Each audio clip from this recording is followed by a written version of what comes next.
We praten nog steeds over jou. Ook al ben je er niet meer.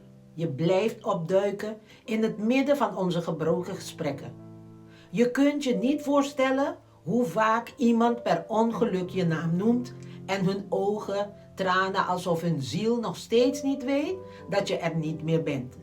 We praten nog steeds over jou alsof je ons vanuit de andere kamer kon horen. Alsof je op het punt stond om binnen te barsten met die lach die de wereld verbrijzelde. Weet je nog dat die vroeger zoiets zei? Hij zou dit geweldig hebben gevonden. Wat had hij enorm hierover gelachen. We betrekken je nog steeds bij alles. Bij onze koffie, in de stiltes, in onze dromen, soms zelfs in onze woede.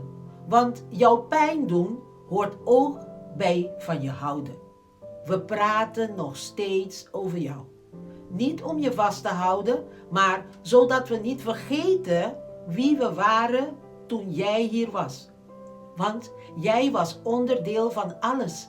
En ook al is ons leven in tweeën gesplitst, je naam brandt nog steeds helder. We hebben hem niet begraven.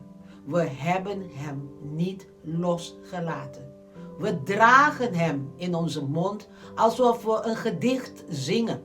Alsof we een gebed dragen. En als je je afvraagt of we jou vergeten zijn, dan zit het antwoord in elke traan die geen troost vindt. In elke lach die je verborgen herinneringen weerkaatst.